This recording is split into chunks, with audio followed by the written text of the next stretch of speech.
Hello, I'm Dr. David Clark. Congratulations on your purchase of the new Biofit Posterior System by Bioclear. Let's quickly review the 5 steps for success with modern composite, or if you're outside of the United States, modern composite. All right, let's go. Number 1, pre-wedging. Pre-wedging has a whole bunch of benefits, and we can review those at another time. Let's go ahead and review what pre-wedging actually is. We want to place the pre-wedge or a wedge before we cut the cavity preparation. So we're going to go ahead and insert the appropriate diamond wedge at about a 45 degree like a suture needle. Now, it doesn't go through the soft tissue, it obviously goes on top of the soft tissue. But you'll notice I'm coming in at a 45 degree under the contact to do the pre-wedge, and then take the other end of the special cotton pliers and push on the wedge to give it one last little oomph. Let's review the selection process for diamond wedges. The first thing that you want to do is to evaluate a preoperative bite wing. Ask yourself a couple of questions. Number 1, what do the roots look like as far as shape? Number 2, what does the crestal bone look like?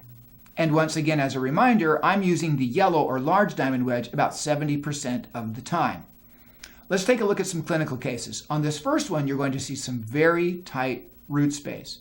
In here, you're going to be using the small wedge most likely. The small wedge is smaller than any wedge that we've seen before, and there's no way you would get a wooden wedge in that very tight embrasure. Let's take a look at the next case. Right here, what wedge would I use? Probably a medium. Even though it looks like there's lots of space, look at the crestal bone, it's quite high. Let's look at the next case. How about this space? Probably a yellow or large diamond wedge. Let's look at the next space. Right here, probably the blue or extra large diamond wedge. Let's take a look at the clinical case on this particular situation. Here we are preoperatively. This radiograph demonstrates the difficulty that the previous dentist had closing this very difficult and wide embrasure. Here we are assembled with the yellow bicuspid twin ring separator and the extra large blue diamond wedge. And here we are postoperatively comparing the finished result of a modern injection molded restoration versus a traditional burnished contact. I'm sure glad those days are finally ended. Here is a clinical photograph demonstrating pre-wedging in a case where I am about to retreat a quadrant of failed amalgams and composites. Step 2, pick the appropriate Biofit matrix. Now, once you've cut your cavity preparation, you're going to remove the pre-wedge, and you'll either be able to reuse that pre-wedge, or sometimes you can do progressive wedging and move up to a larger size because you've compressed the papilla and you've also begun to push the teeth apart. All right, so the most commonly used Biofit posterior matrix is the 5.5 millimeter matrix. Now make sure and go ahead and slide this in with a little bit of a tilt, because it will nestle nicely under the tooth. Step 3, hold and fold the occlusal tab of the Biofit matrix. Once you've inserted the matrix, you want to take that little tab and press it down very aggressively against the neighboring tooth. That's going to bend the tab down, and you want to put good pressure on here to drive this thing as far apically as you can. The next thing you're going to do as you go ahead and reinsert the wedge, you want to take this wedge, and as you're inserting the wedge, make sure and press the tab down with your other finger.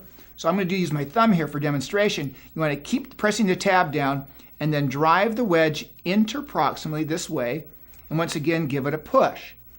You want to always hold the tab down, because if you don't, the matrix can slide lingually or buccally. It also can rise up. So if you'll just hold the tab down, and we put this big fat tab on there to put your thumb on or your other finger on, it will really help that matrix to stay right where you want it.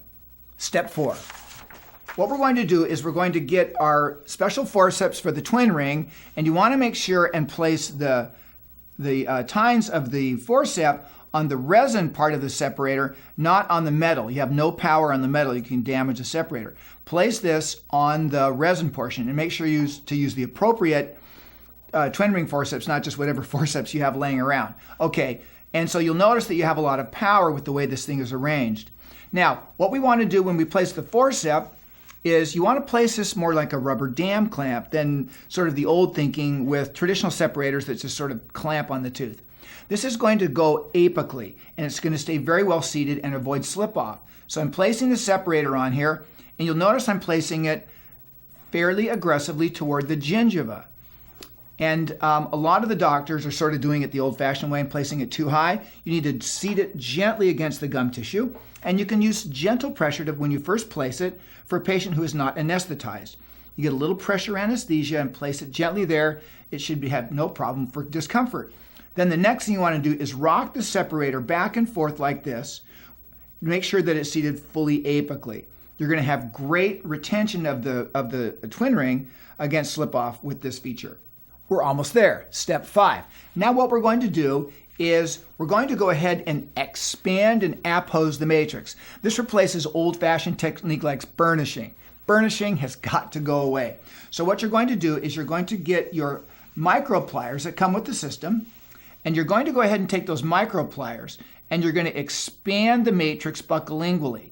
So what you do first is you take the cotton pliers closed, you insert them into the cavity preparation and then let go and let them expand. And you want to widen that contact buccolingually as wide as you can. And then the last thing you do is you take the cotton pliers and you're going to lift them up like this. We're going to rotate them this way, and that will appose or push the matrix against the neighboring tooth.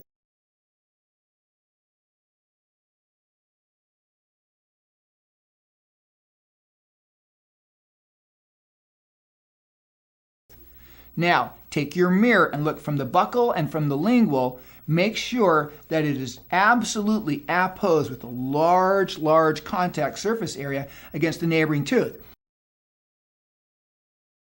It's really laying there passively, and it's held in place by this ratcheting action of the twin ring.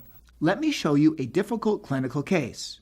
To expand and appose will be a little different in each situation, but it will be the same basic principle each time.